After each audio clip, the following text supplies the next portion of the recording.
plenty of mental and emotional challenges faced by everyone. Today, on the Bomberos on Fire podcast, we delve deep into the heart of this issue. My name is Armando, and today we're shedding light on a topic that's close to our heart: mental health. Not just in the firefighting community, but also to everyone else, because everyone has a bone in this fight. This is a conversation that long overdue. We'll be discussing the unique challenge we face, sharing personal stories, and exploring ways to improve our mental well-being. With insights from experts, personal testimony, and actionable strategies, we aim to ignite a conversation that can make a difference. Because just as we fight fires, take care of people, and work in a stressful environment, we must also combat the internal struggles that many of us face. This is not just for firefighters, but everyone else living on this planet. Together, we can build a community of support, understanding, and healing. Join us as we journey through the art of conversation, seeking light and hope for everyone. Be safe. Welcome. Good morning, my people here. My name is Armando from Firefighting Group and Bomberos on Fire podcast. I got the pleasure, the honor to be with somebody who's more or double hard worker than I am, and that takes a lot. I'm with somebody who's represent a lot of things for a lot of people, and like a beacon of hope for me for a lot of things in the fire service, like cancer prevention and a lot of things. He's a founder of Project Leader, and he's also one of the founders of CFBT Poland. Szymon, the floor is yours. You can explain yourself, who you are, and show to the world, man. Okay. Hello, Armando. Hello, everybody. First of all, thank you for the nice words of introduction and for having me on the podcast. I guess I'm just a person that really is into what I'm doing. You know, I'm very much into it. I do it with a lot of passion, with a lot of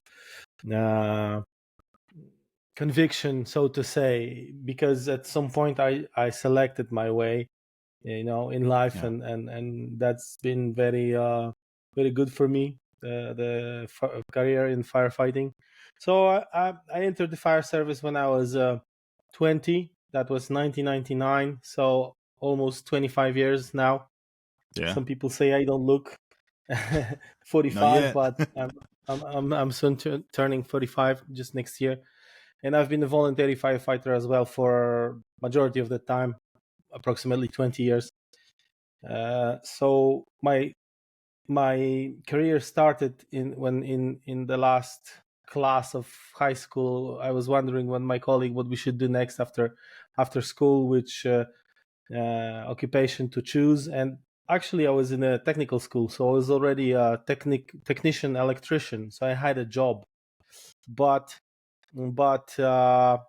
you know, I was looking for some college and so on, and so he suggested we should enter the fire service, and I thought about the idea. The idea seemed quite interesting, and I said, okay, let's do it. And then he resigned, you know, so I was left Yeah. on my own, but I pursued this idea, and I became a firefighter. I entered the fire academy. In Poland, you can select 3 paths of career. You can start from the bottom, or you can apply to one of the 5 schools, and they will put you either through technician level, so like postgraduate 2-year school, technical school, Oh, that will wow. give you a mid-rank commander position, or you can enter a fire academy, spend there 4 years, get your engineering degree, and become a lieutenant in the fire service. So that the last choice was mine. That was quite challenging. There's obviously a lot of competition, but I was, I guess, a little bit fortunate, and also I really worked hard with all the extra classes that I took to pass the exams, and English was one of the requirements. So Oh, no way. No way. yeah, No, you good. You passed that yeah, one 100%. English or German or Spanish, just some of the, you know, Yeah. let's say more popular languages in Europe. And yeah, so I spent 4 years there. Then I went to the fire station, attended some fires and so on. I worked in some office work in international cooperation. I worked in many years. I worked in the training center, teaching firefighting. This is where majority of my time was spent, and I connect that time with the best moments for my development, personal development, because I was able to work on a lot of solutions that later became adopted Yeah. solutions in Poland. And then since we have a centralized system, that means that I was able to influence the entire country for both professional or paid, I prefer to say, paid and Yeah. volunteer Yeah. firefighters That's true. who are in Poland. So yeah, so I was also there was another let's say turn in my path because I was met with an opportunity to apply for a job in CERN. That's the European Agency for Nuclear Research. Well, it Oh no way. sounds how it sounds, but it's actually it doesn't have to. It's not connected to anything military. It's particle physics. So Oh. examining the smallest of the smallest things. So if you heard about the Large Hadron Collider, the largest machine in Europe, located in underground Yeah. at the border of France and Switzerland. That's where I was a training Oh. officer. Then I returned to Poland, and was deputy head of training for the region. Then currently I'm a deputy fire chief in one district where I live. So Yeah. And that was yeah, recent, it right? That you was became that. 2 years ago. Yeah, Okay. And now I know that you became a senior brigade. I don't know, or colonel, kind of. brigadier. If you Yeah, yeah. translate, Okay, congratulations, by so the way. senior brigadier, we have a system of ranks based on a military system, uh, but I have to tell you that rank is something different than position. So my position is deputy fire chief, and in that position, I have the possibility to reach my rank. Something's on my epaulet until Yeah. up until colonel. So I was promoted recently to colonel on the 11th of uh, November on Yeah. Independence Day. We get promotions normally on 4th of May. That's International Firefighters Day in many European countries, but probably not only European. But the award promotions are on the Independence Day, so I got an That's awesome, award man. promotion. Yeah, Congratulations, Colonel. thank you very much. Thanks. I'm glad. And hey, next day, Yeah, fire chief, right? In some point, maybe. Who knows? Life take you to yeah. anywhere. Well, who knows? Who knows? Who knows? It's Who knows? already a lot of politics, so Oh, be I can't even careful what you imagine. wish for. Yeah. Exactly. I can't So, even imagine, bro. I can't imagine, but I'm glad. And got a question. How do you got into the cancer prevention? How you got into that? Because you were a okay. firefighter, career firefighter, paid, and then suddenly now you are the tip of the spear, leading the movement of cancer prevention in Poland. Mhm. I guess it's fair to say. So I was transferred to the training division in 2008, and you know it's something that you probably also have in different countries, that not always the the processes or the decisions of the management are the smartest things that you can imagine. Yes. By saying Yeah. this, I meant I was relatively young. That was I was like 10 years in the fire service, including the school. So like 6 years of service, really. Yeah. And just because somebody decided, because there was a free spot there and nobody wanted to go, and I actually wanted to go there and get out of office, so they transferred me there.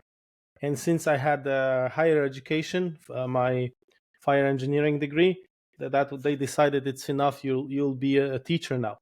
So I was in the beginning. I was following whatever other people were doing. So when I look to these pictures at that time, that was some irresponsible, stupid, and dangerous stuff that we did in terms of like cancer prevention. We didn't really care about securing ourselves and so on. So first of all, there was a lot of imitation. I was mimicking whatever I saw, and I figured that's the correct way. Somewhere in that process, I also realized that instructor training is very important. Learning about teaching, so to say, is something that is absolutely necessary and required to become a good instructor. So, but also, since I already had some decent level of English and some exposure to international contacts, I started developing my interest in firefighting tactics in different countries. Up until that moment, I was focused also on rapid intervention, firefighter rescue, because we didn't have anything like that at the moment. So the years from graduating from the fire academy until 2011, me and three of my colleagues, we spent on developing techniques, writing articles and so on, and we then wrote a book which is available free in PDF, was issued by one of the fire schools. So but also I realized that we should also focus on actually understanding fires, because there's a lot of things that people are doing, but if you ask them why they are doing this, they have no clue. They have no clue, or they're saying we've always done this, or this other guy showed me and he said this is the right thing. So we use combination nozzles, as opposed to the smoothbores, which are more popular in the United States. So they would spray water, and they would always spray 3 times, or do the double pulse in one location. I was wondering, okay, so if the intent of that is to cool the gas, why is it actually that you're spraying 2 times in one place? Can it not be that you spray longer but just once? Just a simple question, just to little give things you an like idea. that. Oh, I hear you. Of the thought process. And so I started, that was more or less 2010, 11 and onwards. It was already, Facebook was already growing, and other social media. So suddenly the access to all the people that you know from the covers of the books that you're reading and so on is becoming easier. So I reach out to this person, to the other person, and it turns out they're, great authors, really praised instructors, but they're regular, normal guys, very often, welcoming, funny, friendly, and so on. And they'll engage in the discussion with you, and they'll explain you everything. They'll give you their free time and so on. And I got so much knowledge from these people without them wanting anything in return. So we started understanding, let's say, CFBT, compartment fire behavior training, or structural firefighting, that we prefer to use the term. And it culminated in 2013 with inviting Sean Raphael, whom you've met in Poland with your last visit, and John McDonough, actually, whom you've met in Poland as well. Poland, last visit. Just you've met Sean a bit earlier, and actually your visit was the occasion was the 10-year anniversary of their first visit. So in a way, it was appreciation of what they started as a process by coming here, and then 10 years later we can sort of show what we've done through these years, and let them appreciate that. So it's awesome. One of the things they did was they started to show us, I mean, I'm not sure if it was deliberate or not. Probably was something just obvious for them. They start wearing dust masks when they were dealing with dirty PPE, or nitrile gloves, not to get their hands contaminated and so on. So we started asking questions. Why are you doing this? And they said, look, there's a growing concern about cancer in the fire service. There's more and more evidence from different kinds of research from various places in the world that this job is connected to higher cancer risk. And so we started, while the the firefighting, the understanding of buildings, of fire phenomena, of our hydraulics in the hoses, of different layers, of nozzles, of PPE, you name it, like ventilation, positive pressure ventilation fans, smoke curtains, and fog nozzles, and whatever, spikes, piercing nozzles, and so on, was growing. In parallel, this health and safety issue was also being developed, because we understood that this is a major concern, and if we want to be really good in fighting fires, we'll get inside often, and we'll get in smoke and so on, not fight fires from outside, I guess, because there's with more knowledge there comes more certainty, or what's the word? Yeah, you get more confidence. Confidence, yes. Thank you. Confidence. That's the word you go inside. Of going inside and staying there and actually knowing what's going on there. You're not afraid, but you know that, of course, this is dangerous and so on. But you have your tools and you have your knowledge. You can assess. You can either combat or prevent or avoid. You have like a couple of options to choose from. You got, like we say, a toolbox. A toolbox, yes. So because when I was writing years later, I was writing a textbook for the Polish Fire Service. It just came naturally that first you size up, or reconnaissance, or size up. From that, you have options. You can avoid, or preferably you can combat. So you combat the phenomenon, and then you win, and you whatever, you get the situation gets solved. But you can also prevent, from deterioration of conditions, or from spread, or from whatever. But you can also avoid. Sometimes you have to understand it may not be a good idea to continue what you're doing, so just take a few steps back, maybe isolate the fire. I don't know, maybe attack from the other side. Maybe you're attacking from the wrong side because the wind is pushing the fire towards you. So exactly. So that's the philosophy. But we started looking really into it. I have some personal history of cancer in my family. So my grandmother died of cancer.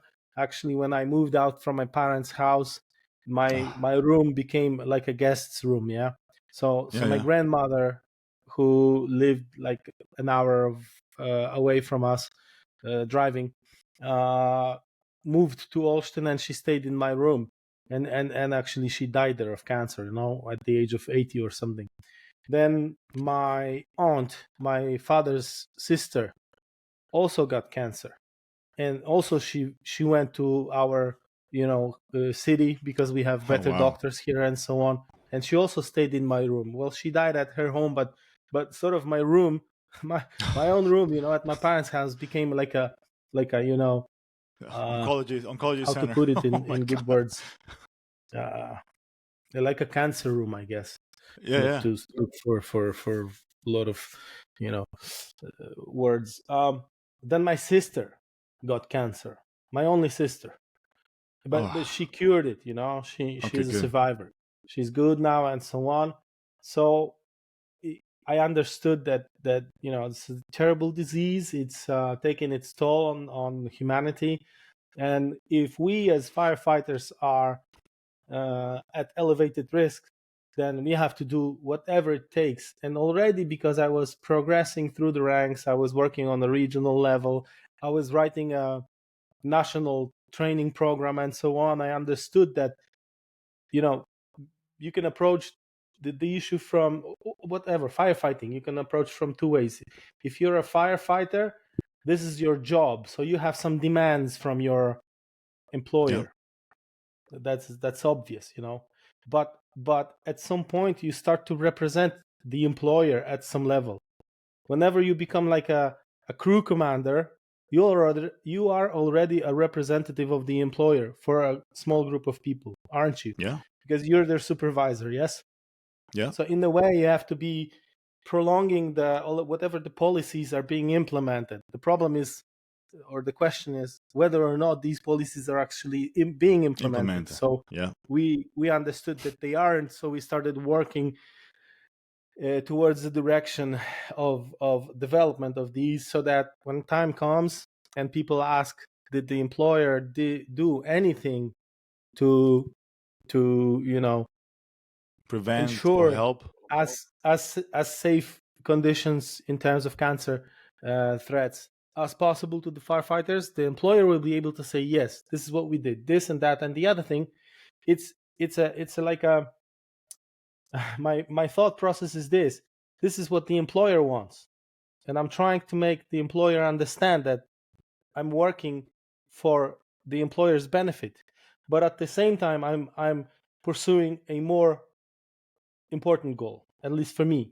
I'm improving the cancer prevention for all firefighters, And you guys including are. myself, because I spent over a dozen years. I guess that was 16 years minus 3 years in office, 13 years in the fire training center as an instructor, working in smoke and getting really exposed. And the beginnings, so what I said before, looking to the pictures that I took or my colleagues took at the time in the beginning, that was some very unhealthy stuff. Can we use Like curse keeping the words on the helmet podcast dirty. sometimes? Yeah, like staying in the dirty zone without any, Yes. respiratory Yes. protection, or having Yeah. soot on the face, Oh making yes. photos, Oh yeah. boasting, blah blah blah. So Yeah. so it was like I, that, yeah. So and look, I guess I have no real talent. I'm just particularly stubborn. yeah. I'm sorry. I'm looking at the video, which is a bit before, so I guess I should listen Oh, to you the good? sound. So yeah, I think I found in what I explained to you just before about two parallel thought processes. I'm trying to make the employer understand that I'm doing this in good faith and in favor of the employer, but at the same time I'm really focused on improving the conditions for firefighters. So in a way you can say I'm a Trojan horse, or I toss You Trojan are. horses at the employers, because I say, okay, so now this cancer issue is important, so how about we do something with it. So for example, when I was designing a training prop that got replicated in 22 locations, we have 22 fire schools and Wow. training centers. That's 5 fire schools and 17 training centers. Then I said, okay, since we have a unified system, we need a unified safety sheet. Policy. Yeah. And in that safety sheet, the last sentence I wrote that you have to register all burns. And the national chief signed it. So my intention was, when he signs it, I'm going to propose a registry. And in that registry, that I will design, we will have a table and we will put the name of the instructor. So now we're documenting an exposure of a particular individual.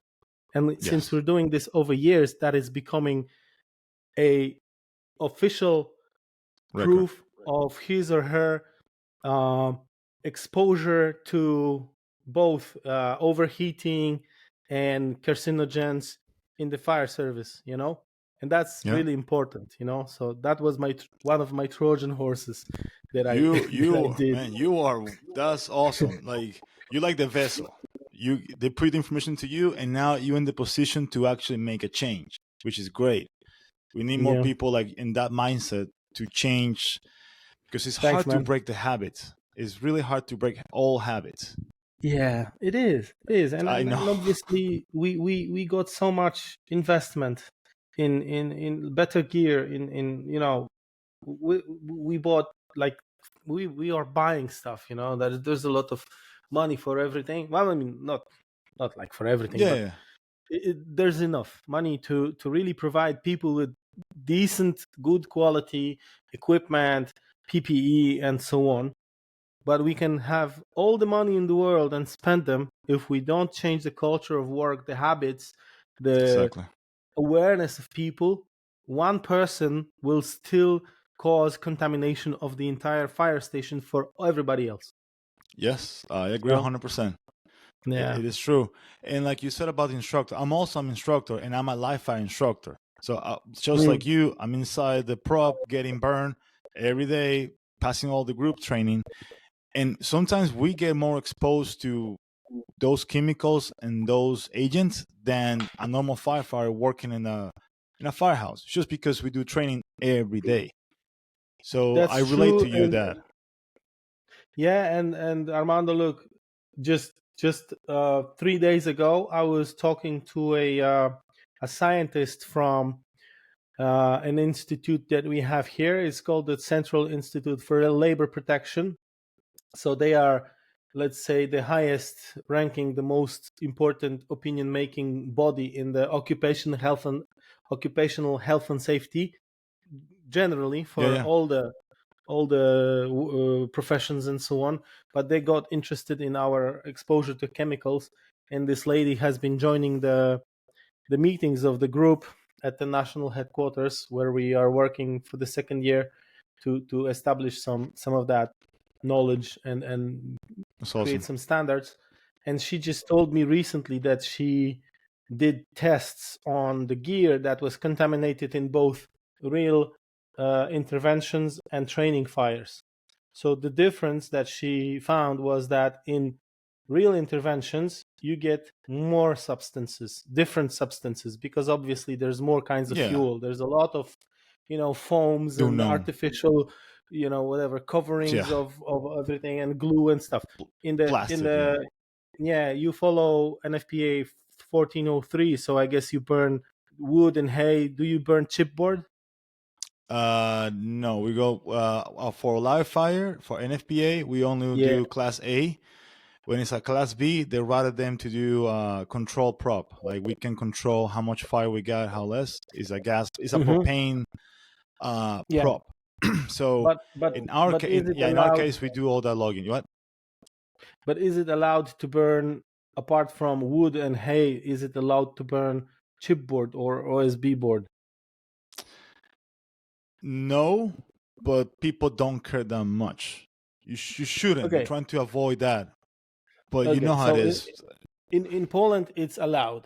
Yeah. So just to finish the point, now we know from research that there's a smaller number of substances, but because of the nature of that exposure, and that means you spend there as an instructor specifically, you spend Yeah. there half an hour, let's say, because you have to be inside and control all the students that are rotating and so on. So it's a different kind of exposure. That's actually more exposure than going to a fire, because when you enter a house, you normally enter, you Yeah. either extinguish it or you grab the people, you go out. Okay, if you Yeah. still have air, maybe you go inside. It's not the case that you're there in smoke for like 25 minutes without going out, Yes. and so Yeah. that causes more exposure actually to the. She was actually examining garments, so firefighter clothing. Yeah. Yeah. So these clothes had more substances in them, lesser number, but still all the polycyclic aromatic hydrocarbons that are cancer-causing agents that we know about. Yeah, and I understand that now NFPA is suing the IFF because they found some cancer agents on the PPE that we wear. Yeah. I don't know how the case is going at the moment, but yeah, it is true, Oh and man, that's it's crazy stuff. crazy. We have in my department, I got 2 people that I know already had cancer. In my family, at least 3 people died from cancer the past year, back I'm to back, sorry to back to hear back. this. So Yeah, but it's I true though. guess, yeah, it is. I can recommend you, the listeners, I mean, or people watching, looking for a documentary called Burned. Mhm. What's the subtitle? I don't know. Maybe do you put links in the Yeah, description of the I podcast? put Okay, so whatever. I'll Yes, on send the you a link. description. Yeah, perfect. So it's a documentary about a wife of a firefighter who got concerned about her husband's health, um, him, getting cancer. And she started, looking around, probing and so on, and she understood that actually the substances that we are using to achieve water and oil repellency that we use to sort of soak our gear in are cancer causing substances. They're called PFAS. So perfluoroalkylated or polyfluoroalkylated substances. They are man-made substances. They don't appear in natural environment. They are very persistent. They are bioaccumulative. That means that you don't get rid of them from your body. And they consist of C carbon and F fluorine chains in 6 or 8 pairs. So like CF, CF, CF, CF, CF. These really long chains of particles. Chemical. They have tremendous characteristics. Like Teflon is one of them. That Teflon is now being banned and withdrawn from the market. It's one of the PFAS.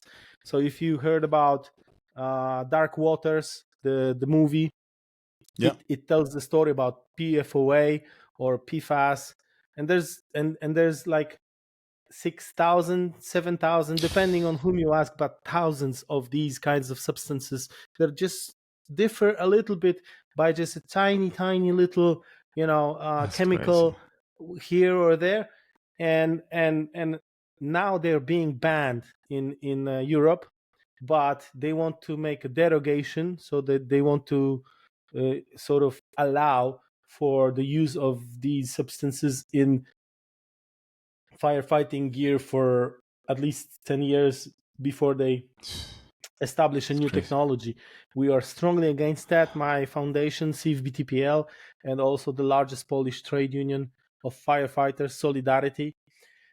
We wrote to the ECHA, the European Chemical Agency, when there was this call for public discussion, so to say, and to voice whatever comments you wanted to them. We sent, both of us, the comment that we are, strongly against the derogation, because that will, on the contrary, from another side, what we wrote was that we wish to put more pressure on the industry to develop gear free of those substances, and it's crazy, because this is a paradox, because you want to have gear that protects you from chemicals, but not with the use of chemicals that actually kill you. It's like or can kill you is probably too strong. Can make you sick. You increase the probability. I know for a fact that at least one of the number one causes of death on firefighters is cancer. You got cancer, heart problems, and mental health. Those are the three big ones that, at least in America, we suffer the most. And lately, for the past 2-3 years, I've seen increase in cancer, firefighter cancer death, just because years of bad knowledge or no knowledge at all, or like you said, equipment that can cause cancer that also help us to prevent to get burned and die on the fire. Having that for years and years, that's what happened. We do have something called here the OSHA, and we have NFPA that you have to put, like you said, put your name on it and be how many times you've been exposed to a fire, especially for instructors. That's big on the instructor side of NFPA.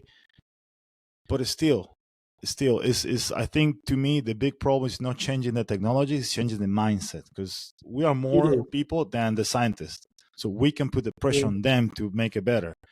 But it's changing that mentality that you need to clean your helmet, clean your outfit, have a second set of gear. When I went to Poland, I was surprised the money, Jesus. Yeah, when I went to Poland, I was surprised when I saw you guys with medical gloves inside the tourniquet gloves. To me, that was insane. And I explained that to the guys. It's like, I don't believe that. It actually helps. Actually mitigates some of the cancer agents. it's a trade-off because you don't get Dexterity. chemicals on your skin, and from physiology. Well, I guess if anybody is watching this podcast, I guess we will very soon forget what I just said. But you can notice how many times we touch our faces, for example. It's Yeah. Oh yeah. proven in the literature that you touch your face a dozen times a day, or at least, or a couple dozen, unconsciously. So when your hands are dirty, and you can even digest that stuff. Yeah. Just if you're not aware of this, you will get exposed. But if you are, that's your biggest weapon against cancer is awareness. So I was just writing an article. There was this guy, Mark Lalonde. He was a Canadian minister of health, and he established something that it was called, well, in loose translation from Polish, health fields. He said, like, okay, areas.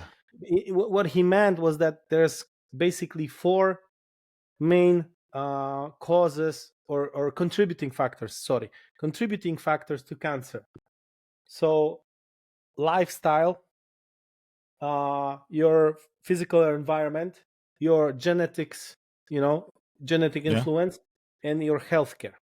So lifestyle is 50%. So majority of cancer risk comes from your lifestyle. Do you get enough sleep?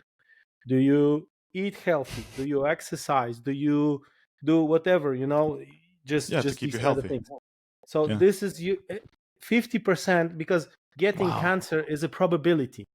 You have to treat this like a lotto game, If you want to select 6 numbers out of 49, there's a probability, Well, it's easier to hit 4 or 3, but you don't get paid if you hit 2. Okay, so probability, yeah. So you can work with this probability.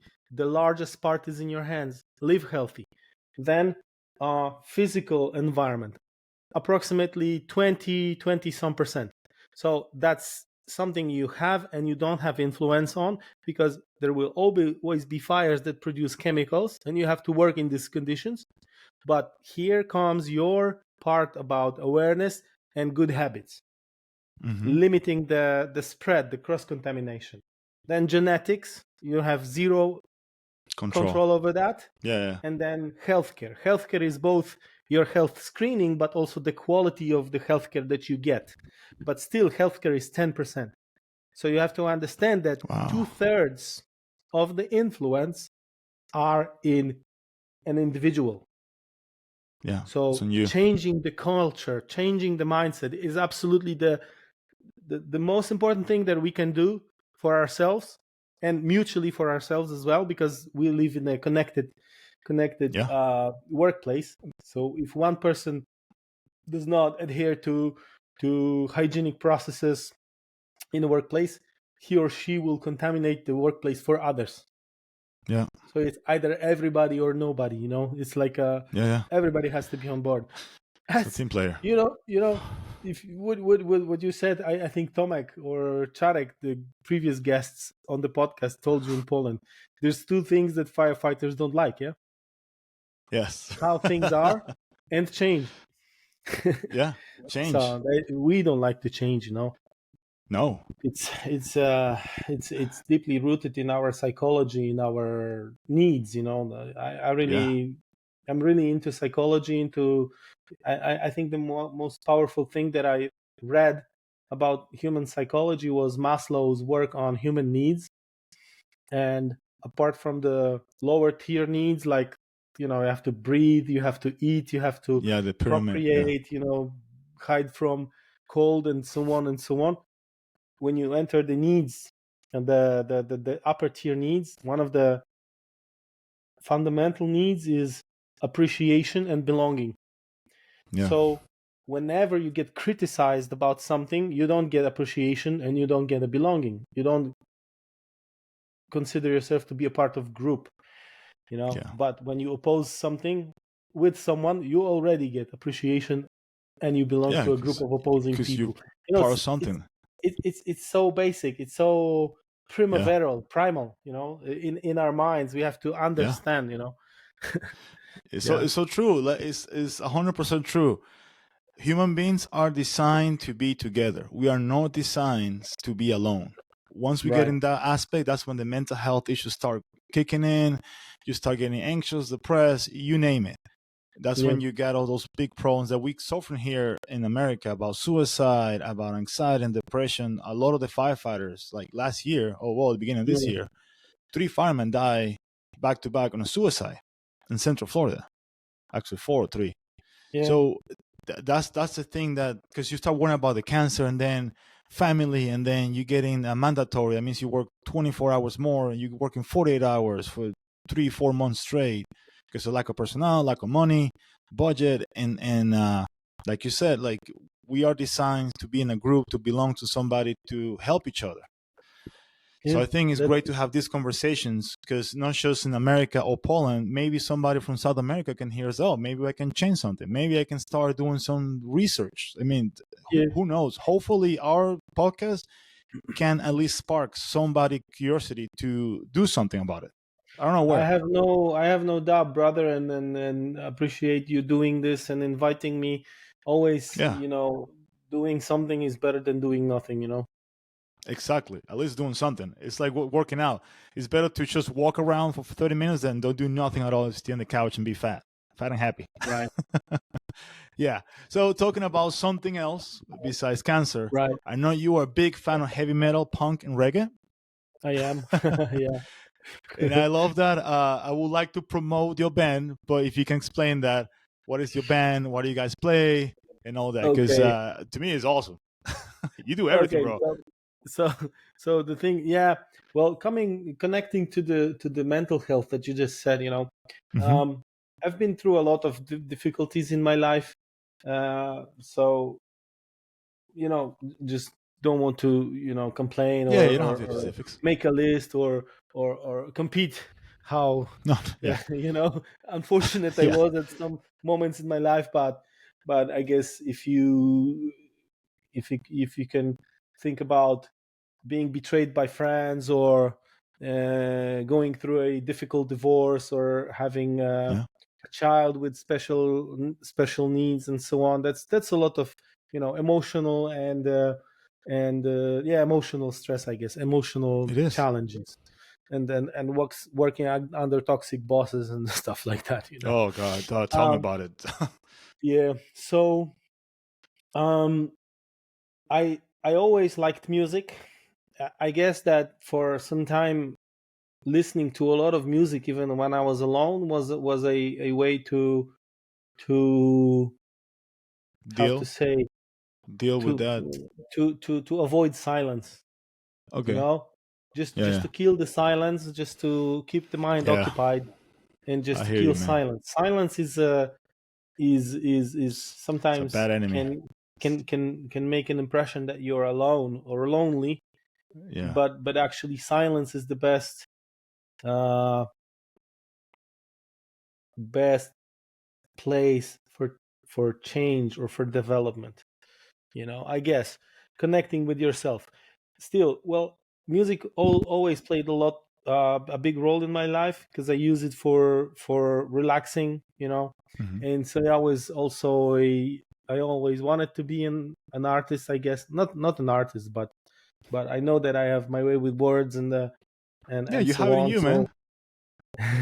So so actually, I started playing drums when I was 14. Just amateur. I never, but nobody ever taught me.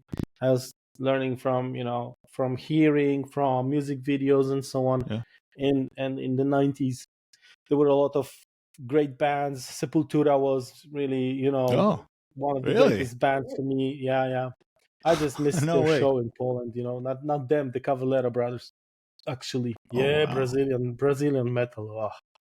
I didn't know. So I didn't know you like Sepultura. That's awesome. the the And the Max. the, the old one, yeah, Max and Igor, Yeah, the these old guys, one. Yes. the Yeah, the old one. Cavalera I agree. Conspiracy, or yeah.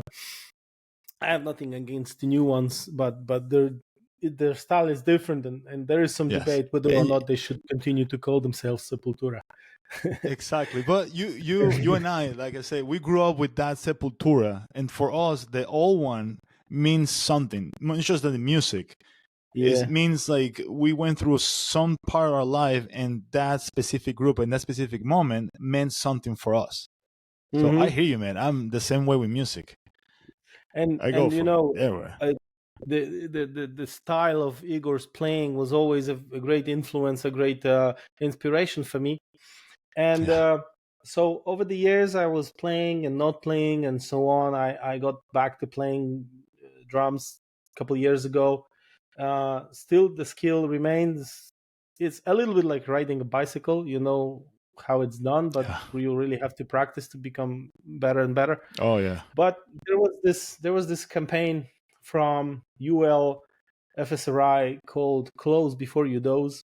About closing the door to your bedroom before you go to sleep, to buy you some extra time to be rescued by the firefighters and so on, to call the fire department. And I figured, okay, let's make a Polish video like this. So we were looking for rap artists, but we didn't find any. I guess we weren't really looking that hard, but we didn't find. So I said, okay, I'm gonna try. So I wrote the lyrics. I went to the studio. I recorded my first take. It was so bad, Jeez. so bad, so embarrassing. Like, shit. I wish that was never recorded. I pray now, that now, this recording is deleted. It's not. no, no, we need to find the recorder. We need to find it. Yeah, so bad. But then my colleagues, I knew some guys were into rap from my teen years, and so I contacted them to give me some advice, and they gave me some advice, and I was practicing for a week, driving my car, rapping stuff in the car, people looking funny at me and so on. And finally I went to the studio and I performed it, and I could see on their faces that they're liking it, they're into it, and so on. And then Man, it's and crazy. it turned out it was good. So, and I'm very proud to say that the original video from UL in the English language got like a couple thousand hits, and our Polish video is up to 200,000 at the moment on YouTube. Wow, So that's awesome. That's yeah, awesome. That's the power of YouTube, man. and that was a very difficult time for me. I would say that I was going through a depression at the time, Yeah. and so I was. It was good that I could occupy myself with something Yeah. that kept me going. And actually, when we were shooting the video, in the last day of shooting, I met a girl, and she's my wife today. So See that? You never and know, she's in man. the The life will video. take you somewhere. Yeah, and she's in the video as well. So then at the same time, I said, okay, music is really important for me. So I started playing in band. I mean, I just put an ad on Facebook. I'm looking for a band. I'm a drummer. Blah blah blah. I bought me a set of drums, a drum set or drum kit, and yeah, we started just doing something. And from that, a couple of years later, we have more or less an established uh, how to say, composition of the band, the Yeah, the, the group, you got your and bandmates. and we play something like, we're really into thrash metal, but I guess Yeah. we play whatever comes out. So sometimes it's more like death metal and so on. We don't get into all the crazy, lyrical, Yeah, you phantasmagoria don't, but of yeah, but it's whatever. it is But cool. And if you yeah, don't mind to send the link for your Spotify single, yeah, I will. so we can put it in the description, and I hope people, even though it's in Polish, the Yeah, appreciate the music. Whoever's a metalheads or reggae or yeah, punk, yeah. you will love So it. this one song that we actually recorded is a little bit from outside of the main scope of our work, of Yeah, our music, because it's like punk and reggae mix, something that yeah, I guess we all grew up listening to. yeah. I mean, majority of the people in my band and so on. So, but there is this guy that does rap videos, firefighter rapper, and he said, let's It's do crazy. something for April's Fool's Day. something maybe about cancer prevention. So we said, yeah, well, that's a Well, it's a strange idea, like how to do this. So he wrote the lyrics, and the lyrics are hilarious. You know, the yeah, song says about Henry, the inhalator, the guy later. who, he says like, if you hide your face behind the mask, it's because you're not Frank. Like, I'm too handsome to wear a mask. Blah blah blah. All that kind of stupid stuff. Yeah, yeah. And we asked a guy to draw the Henry, and so we it's like a funny song, and we released it with this rapper guy and our band on April Fool's Day to And it's awesome. to make the Yes, message of cancer prevention even more universal. yeah, it's Yeah, fun. The comedy and music are a universal language. To me, that's they also the help best to medicine. maintain mental, It is. It is true. balance. Music. Like, I got a question because it's almost like an hour already. Which Right. is your which because we grew up in the '90s music. Which is your favorite band? From the Top. Give 90s. me top three. Yeah, band. Yeah. From the 90s. Okay, so I was listening to different music at then because I was listening to a lot of hip hop as well. But Oh, yes. Sepultura Yeah. is definitely my all-time number one. I really, come to think of it, I really liked Clawfinger. There was this band. They they Ooh, they yes. they, they finished their they split probably just after recording the first album. Album. And I know that they're a bit controversial because of the lyrics, but I really like the style of Body Count, the group from Ice-T. Really? Body Count? No Yeah, way. I yeah, like it yeah, because it's kind of they're kind of in your face raw metal from Ice-T, yeah, which is weird, but it's awesome. yeah. I mean, they really have very strong political, I guess, Yeah. and sometimes not popular lyrics, but I didn't understand that much at that time, so I just enjoyed listening to it. The flow, Yeah. the energy, and so on. Yeah. I guess if I'm supposed to give you three, that's it. I like Slayer from that time and other bands, Oh but yeah. but I only got to know them afterwards. Rage Against the Later. Machine Oh and yes. Slipknot, System of a Down. Corn. I Yeah, really so like many. Corn. I've always liked Corn. Yes, I'm a huge fan of Korn. I see them at least 4 or 5 times already. I got Oh, the chance, the opportunity to see them. Slipknot, Sepultura. great. My all-time So favorite band is Metallica. yeah, I really like Metallica, but they're sort of like mainstream. There's a number of Yeah, songs yeah. I really like, but I'm into really hard music these days. I guess maybe hard is not the best description. There is probably a specific sound or style that I'm Yes. looking for, and early Sepultura or Cavalera Conspiracy really are That's in that's that that's that's spot your on. soul. Yeah, the Nice. guitars, the drums, and also the vocals, because I prefer the vocals to scream, not to sing. There aren't many groups that sing that I like, but I do like, for example, System of a Down. I think this guy Yes. can really sing and Yeah. scream at the same time. So yeah. Yes. Which is amazing. Or Corey Taylor. He's Slipknot. He's in Stone Sour. His own little Mm, group band, and 1,000 other bands that he plays randomly. But yeah, mm. that's awesome. See, music can also I call it put it together too. Different Yeah, countries, different growers, different yeah. everything, but music's always a connection. Show me your hand. Oh, look at that. Yeah, buddy. See that? We didn't even You plan see, it. you see. Yeah.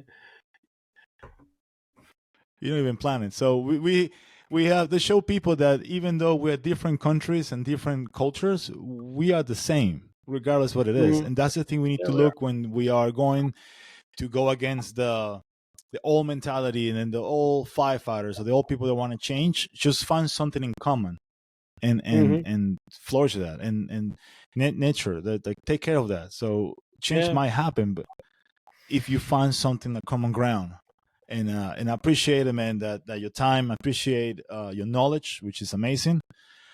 We're almost an thanks, hour, man. so I know you Yeah, have a tight schedule, and I appreciate it yeah. because right now in Poland is what 2 o'clock, 3 o'clock in the afternoon. No, it's 5 p.m. Jesus, 5 5 p.m. with Yeah. snow behind you. I see the snow behind you. Ooh, no, man. Yeah, there's pretty much a lot of snow. Yeah. Oh God. But I will to say that So I will be in. so just in at the end, tell me something about your visit to Poland. What did you like? What All did you right. enjoy? What was unexpected, or what was Well, something that you there's did so many expect? things. What I like, for the food is amazing. Hmm. But I think number one is the way you guys treat me. You treat me like a brother from another mother. Uh, you were Different you language. were our special guest, yeah. Yeah, and I felt like I wasn't in my house. That's how I felt, Hmm. regardless That's the language barrier. So that's to me, awesome to number one hear.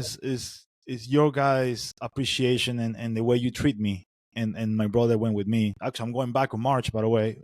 Hmm. I'll be Yeah, there for the competition and the Fire University with Marcy and Danielle.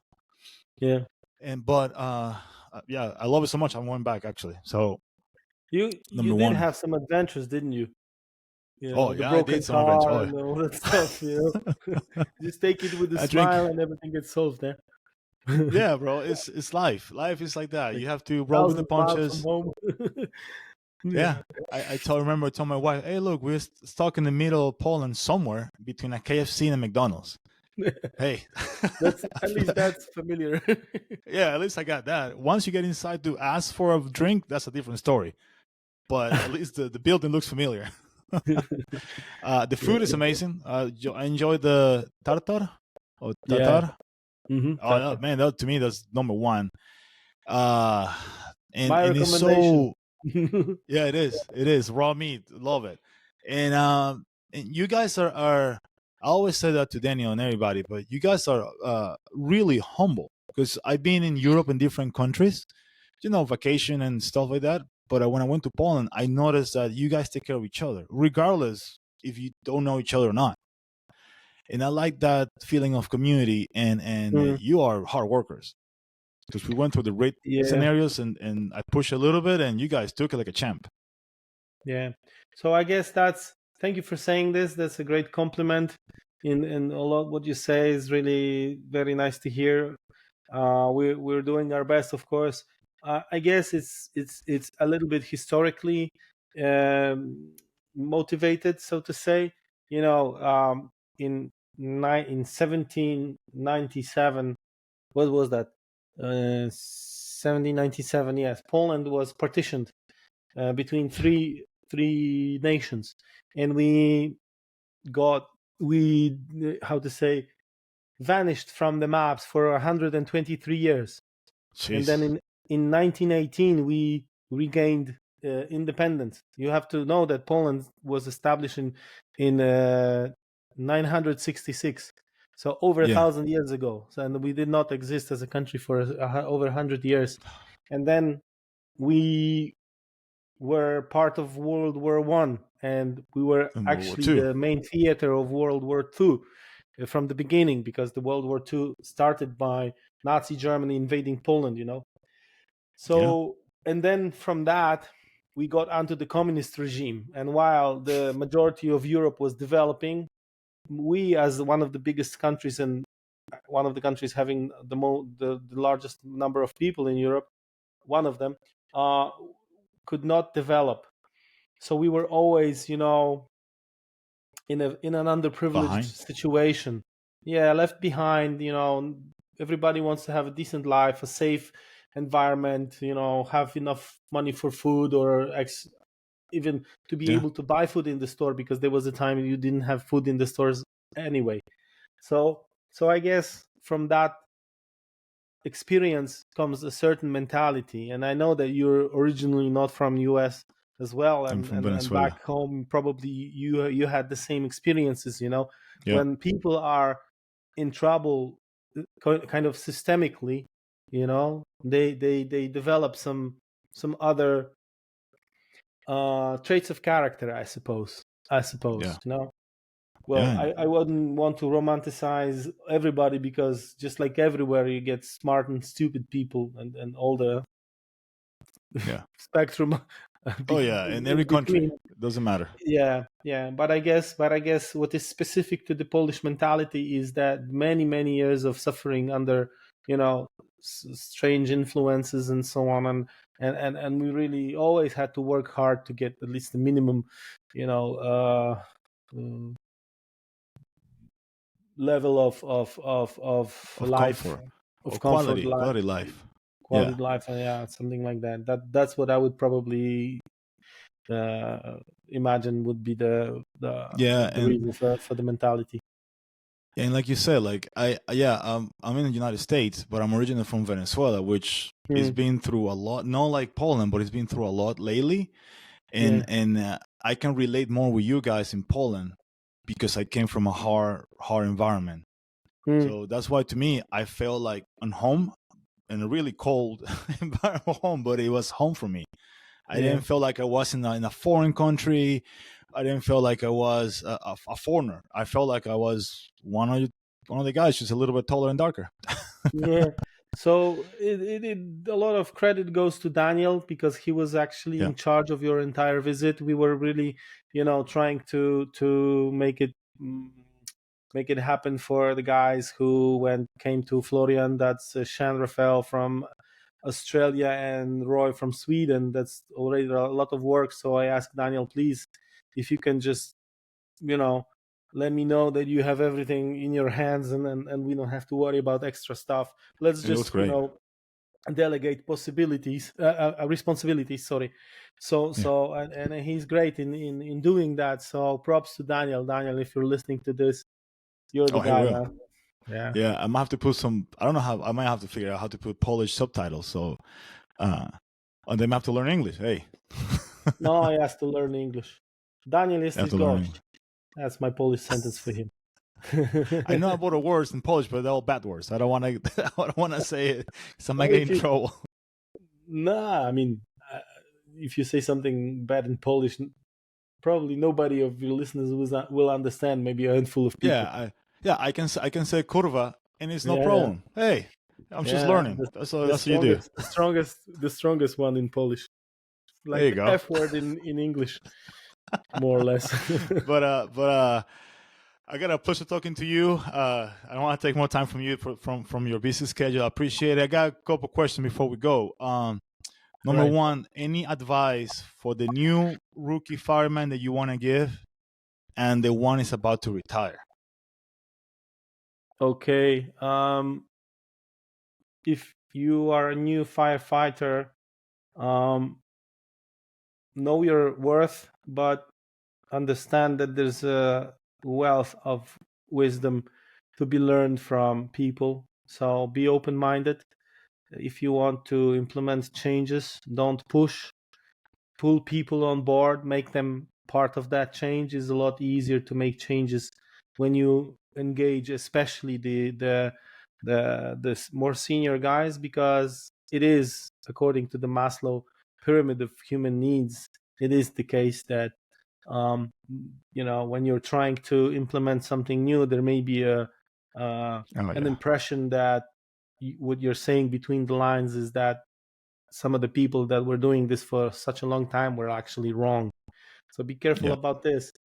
And yeah, take care about your health every day with the smallest habits possible, because many years ahead of you, there are many years ahead of you, and if you collect a little bit of contamination every day, then that amounts to a large amount of contamination, and yeah. possibly health problems after 20-30 years.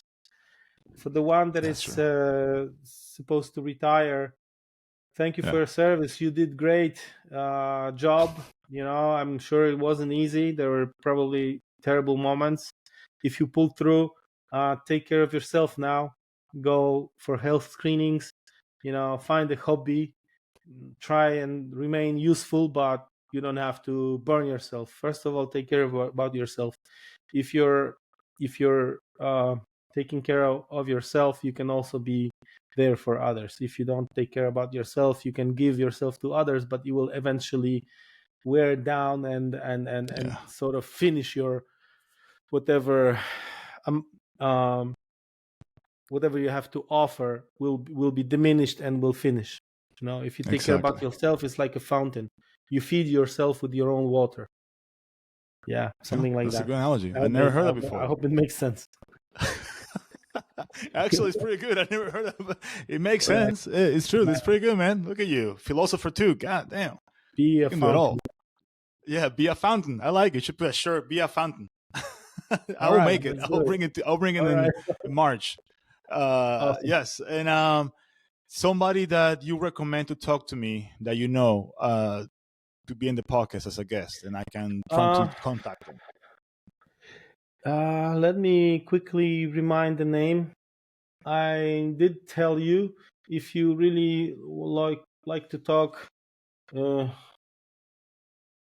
about mental health, there is this lady called Dana Ali. I think I showed you her profile. I spoke to her just a couple times. We chatted actually a couple times, Yeah. but I know she's pretty much really involved in mental health and Mental health. suicidal prevention for firefighters and so on. I think she will be a great person to talk to, and now I'm Sweet. looking forward to that episode, and I'll be listening to it number of times. Awesome. I will look into that. I will give you a shout out and see. Hopefully she say yes. The worst could happen is say no. So at least I'm trying. Right. That's how you said. At least I'm trying. What else I can do? Yeah. Any final thoughts? Any final things before we head out? And you want to say? Yeah, if you want to You can keep say it in Polish if you developing, want. stay humble. Stay humble. How do you say that in Polish? Bądź pokorny. Bądź pokorna. Yeah, very good. Very good. There you go. Yeah. It for me, over my career, it really proved to be the best advice that I didn't get. Luckily, I found it in my grandmother's teachings and in my parents' teachings. It sort of came naturally, and it really turned out to be the one of the best. Stay humble. Non-verbal advice I got. Yeah. They know better. If somebody wants to reach you or contact you to talk about cancer, or they want information from you, where they can go, or which website they can find you. So again, I'm making a note to put it in the show notes, in the episode notes. But if you find, preferably, I guess Facebook would be the easiest thing. Or you can find my profile and message me on Messenger, or you can go to cfbt.pl on Facebook and send us a message. There's a number of admins, but if it's directed to me, I'll get it, and many people will get it, so just be advised, everybody's reading it. Everybody. Don't be stupid about it. But don't tell me you love me or you have some proposals to marry me or stuff like that. No, you already taken anyway. Yeah. Get in the line. Immediately, Get in the line. Just wait until we connect directly, okay? There you go. I'm married, Perfect. by the way, so just a joke. Yeah, exactly. Yeah, just get in the line. Come on. Yeah. Next. All right. So I'm glad that you have a chance, and hopefully you got some contacts, because you never know. People can want some knowledge or want to try to start something in their own countries and their own places. Look. Just to make a full loop, yes. Actually, that's a good finishing point, I suppose. In the beginning, I said that there was many people who helped me without expecting anything. And I was humble enough to ask them, which automatically means I was admitting not knowing stuff. Exactly. And they did not want anything in return. So I adopted this philosophy of pay it forward. So I'm paying it forward for all the things that I received from people without them wanting anything from me. So whatever I can help you with, advice, resources and stuff, you can count on me. But what I would like to ask you, if you receive help from me or from anybody else and they don't want anything returned, just pay it forward. This is how we, push this fire service in the correct direction. Yeah, that's a great words. Actually, it's a great closing statement. I like it. I might copy from you, take that from you away, and say it every time I can. Sure. For those listening, well, thank you so much. For those who listen to us, all around the world, because now I got people in Poland, I got South America, and the United States. Thank you for listening to me, and I will see you in the next episode. This is Armando. Simon, thank you so much for your time, and thank you for your words. That means a lot to me, to you, to be in this podcast with me. And I can't wait to see you in March. Hopefully in Warsaw. You'll be there, right? Yeah, I'll be there. Perfect. And I hope you'll be there. And thank you for inviting me. And to everybody listening, you can help this podcast by giving it 5-star reviews on every podcast platform that you know. So do it now. Look at that. Appreciate it. Thank you. And also in YouTube too. Well, guys, thank you so much, and bye.